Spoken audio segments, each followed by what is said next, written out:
자, 경제 현안을 보다 쉽게 풀어보는 경제 읽기 시간입니다. 오늘도 다양한 경제 이슈들 김대호 경제학 박사와 짚어보도록 하겠습니다. 어서 오십시오. 네, 반갑습니다. 예, 물가 얘기부터 좀 해보죠. 예. 다 잡힌 것까지는 아니지만 굉장히 많이 잡혀서 좀 다행이다 싶었는데 이게 뭐 자연 재해죠. 극한 호우 때문에 농산물 값이 폭등을 하고 가까스로 좀 진정 기미를 보이던 밥상 물가의 경고등을 또 안겨줬습니다. 예.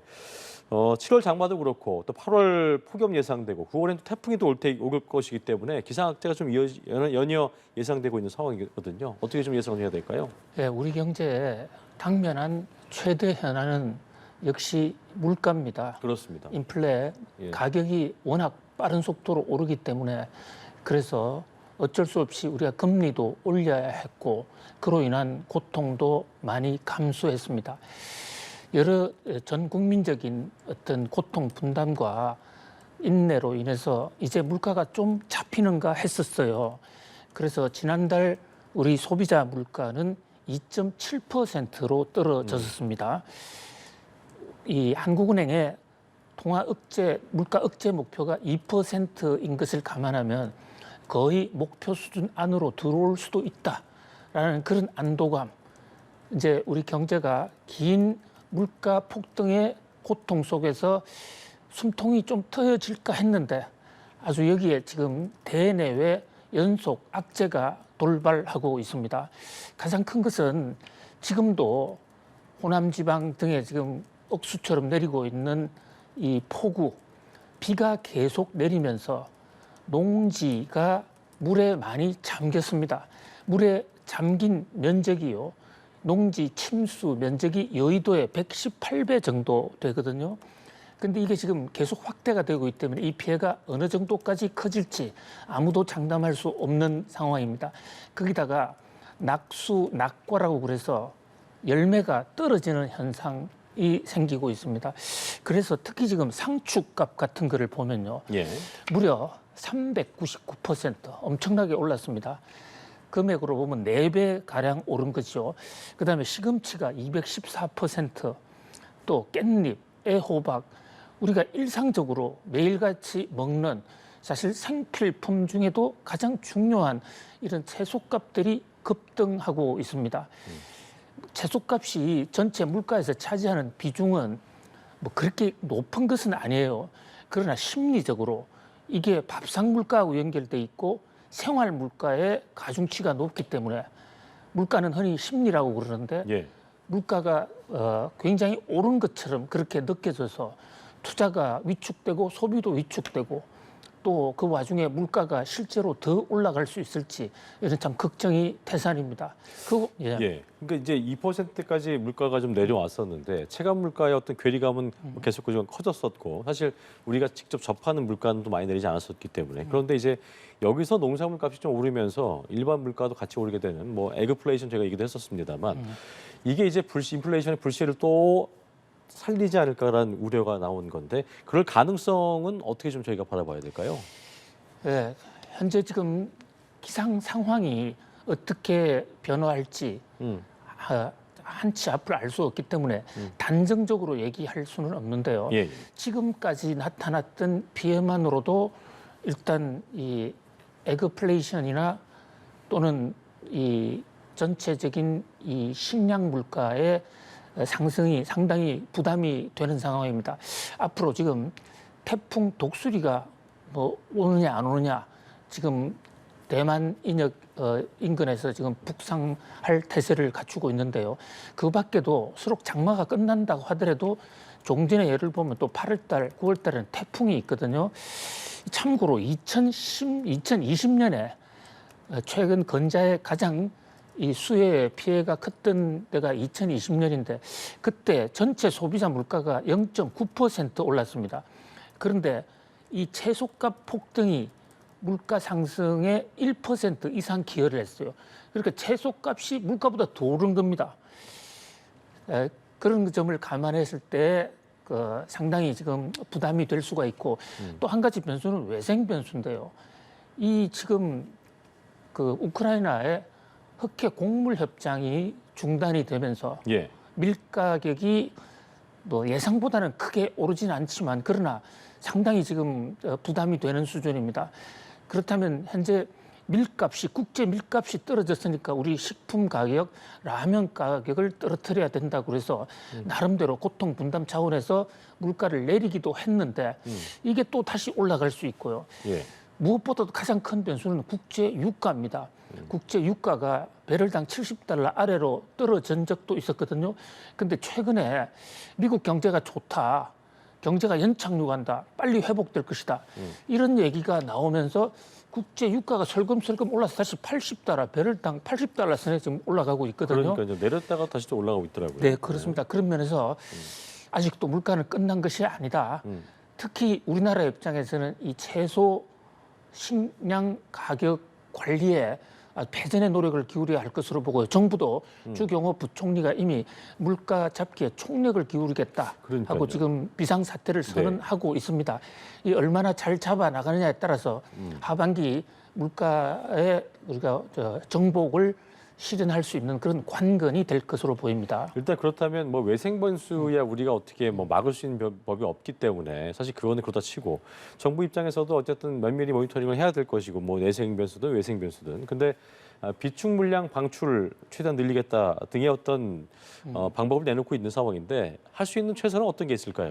그렇습니다. 일단 이 물가가 심리가 중요하기 때문에요. 특히 상축값 같은 경우에 4배가 오른 이런 상황에서는 비축 물량을 최대한 신속하게 방출을 해서 좀 물가 오름세 심리를 차단할 필요가 있을 것 같습니다.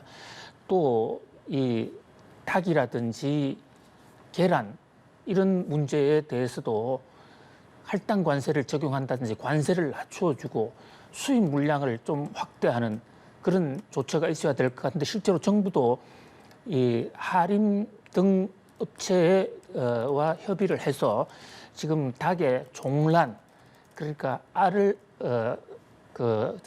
달걀을 알을 낳을 수 있는 닭이 되는 그런 계란을 집중적으로 수입을 해서 그래서 가격을 떨어뜨리기로 했는데요. 그런데 보다 더 중장기적으로 하면 기후 변화가 워낙 변화무쌍하기 때문에 이런 상황이 됐으면 우리 전체적으로 비축 물량 이런 것도 규모를 좀 더 크게 늘려야 되지 않을까. 그다음에 할당 관세 시스템이라든지 이런 긴급 수입할 수 있는 시스템도 좀 더 시간을 줄이고 검사 기간을 단축할 수 있는 이런 제도적 장치도 이번 기회에 좀 병행이 되어야 할 것으로 보입니다. 알겠습니다. 자 그리고 시중은행들이 이제 부실 채권 장부에서 털어내려고 안간힘을 좀 쓰고 있는 상황인데 5대 은행 상황을 봤더니만 상반기에 상각하고 매각한 그 부실 채권 규모가 2조 원을 넘었다고 하더라고요. 상황이 실제로 어떤 겁니까? 예, 지금 계속적인 금리 인상에 따라서 금리가 오르면 결국은 차주들, 돈을 빌리고 있는 기업이든 개인 사업자든 개인이든 그 금리를 상환할 부담이 상당히 커집니다. 그런데 이게 이제 슬금슬금 높아지면서 연체율, 은행이나 금융기관에 돈을 제때 못 갚는 사태가 좀 확산이 되고 있는데요. 특히 제2금융권은 지금 연체율이 상당히 높거든요. PF 대출까지 겹쳐 있습니다. 그런데 우리나라 은행들은 여기 상당히 선방하고 있다.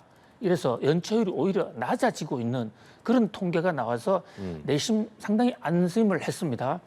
그런데 속 사정을 좀 덜쳐 보니까 연체율 낮은 거는 사실인데 연체율이 낮아지게 된 이유가 지난 상반기에 2조 원 이상의 그 부실 채권을 상각 처리 그러니까 팔아버렸다 이런 겁니다. 그렇게 되면 통계상으로는 연체율이 낮은 것처럼 나오지만 그 부실 채권을 정리하는 과정에서 은행이 부담이 들어갑니다. 그것은 결국 은행의 수지 악화로 이어질 수 있거든요.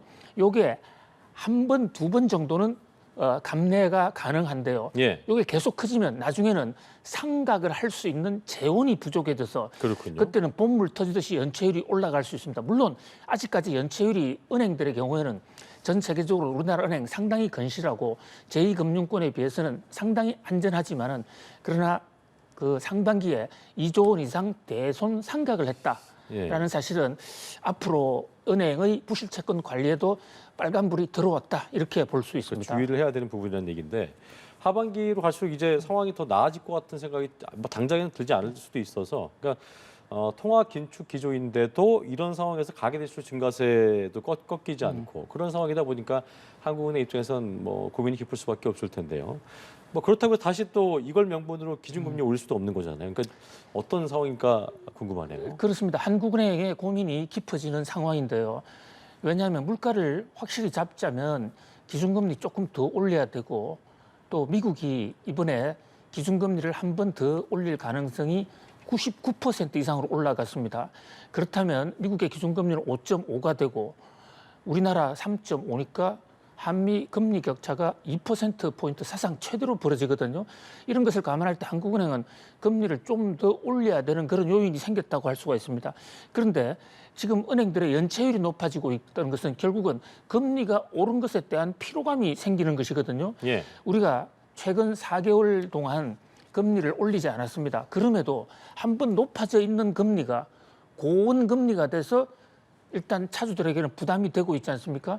그런 상황에서 한국은행은 한미 금리 차가 벌어지더라도 금리를 올리기가 상당히 어려운 그러니까 좌측으로도 우측으로도 가지 못하는 정책의 방향성을 결정하지 못하는 매우 어려운 지금 상황으로 비춰집니다. 예. 이게 한국은행이 가계부채 좀 감소시키고 연착륙에 성공을 하기 위해서 뭐 이런 조언을 했습니다. DSR 예외 대상을 축소하고 또 LTV 수준별 차등 금리 적용한다. 그러니까 사실 이게 말이 좀 뭐 쉽지 않은데 이게 어떤 좀 필요성이 있고 어떤 효과가 있을지에 대한 부분도 좀 들어보도록 하겠습니다. 그러니까 한국은행은 금리를 인상하지 못하는 상황이라면 은행의 대출 관행이나 대출 제도를 좀 개선해서라도 부실 채권을 좀 막아보자 이런 어떤 의도로서 부실 채권 어떤 그 줄이기 위한 나름대로의 대책을 정부 당국에 권고를 하고 있는데요. 예. 자, DSL이라는 게 총 부채 상환 비율이라고 해서 은행에서 또는 금융기관에서 돈을 빌려줄 때 각 그 차입자의 소득과 그 사람이 갚아 나갈 대출 원리금을 비교해서 일정 비율을 넘어가지 않도록 하는 것인데요. 최근 들어서 코로나19 때 어려워진 사람들 또 역전세 문제 이런 것들이 생기니까 정부가 이 DSR을 원칙대로 하지 못하고 거기 예외를 많이 두고 있거든요. 그러니까 예외 좀 최대한 좀 줄이자. 예. 이게 첫 번째 한국은행의 건의 사항이고요. 예. 자, 두 번째는 LTV라는 게 있는데요. LTV는 이 집값에 대한 담보대출의 경우에 그 자산 가치의 몇 %를까지 빌려주느냐가 LTV입니다. 예. 100% 10억짜리 집인데 10억 빌려주면 100%가 되는 것이거든요. 이것을 좀 차등 적용하자. 그래서 LTV가 높게 빌려가는 사람한테는 금리를 좀 높게 받고 예. LTV가 적게 빌려가는 사람한테는 금리를 낮게 적용하면 결국은 LTV가 낮게 빌려가는 경우에는 나중에 파산이 되더라도 담보 가치가 충분하기 때문에 대손의 우려가 없거든요. 뭐 그런 면에서 시중에 자금을 일괄적으로 막지는 않지만은 대출 소득 규모의 자산 가치에 비해서 대출 규모가 많은 데는 좀 금리를 높이고 그렇지 않은 데는 금리를 낮추는 차등 적용하자 이런 어떤 보완책을 건의하고 있습니다. 그렇군요. 실제 적용 가능성이 어떨지 뭐 모르겠습니다. 일단은 예상 효과에 대해서 알아봤고 어떻게 좀 이루어질지는 지켜봐야 될 부분인 것 같습니다. 자, 그리고 정부가 내일부터 아파트 실거래가 공개할 때 등기 여부 이제 함께 표기한다고 저희가 아까 뉴스로도 보도해드렸었는데 지금까지 이제 상황을 보면 실거래가 공개 시스템에서는 가격 또 전용 면적도 그렇고 계약일 등이 공개됐었는데 이제 아파트 거래가 좀 뭐 실제 완료됐는가 확인할 수 있는 이 등기 일자 정보 추가된다는 거죠. 그렇습니다. 이 국토부 사이트에 들어가면 실거래가 정보라는 게 있습니다. 집을 사고 팔 때나 또 집을 굳이 파고 팔지 않더라도 전세를 준다든지 자신의 집 가치를 확인할 때 예. 실거래가 정보를 확인하는 게 매우 중요하거든요. 현재 지금 이 부동산을 거래하는 사람은 얼마에 팔았다, 얼마에 샀다 이것을 반드시 의무적으로 보고하도록 되어 있고 그것이 국토부 실거래가 사이트에 나오는데요. 문제는 저 실거래가 사이트의 주택 정보를 가지고 아파트 가격을 조작한 사건들이 최근에 잇따라 생긴 겁니다. 예. 이를테면 일단 계약을 합니다. 그런데 계약을 했다 하더라도 중간에 얼마든지 해지할 수 있거든요. 예.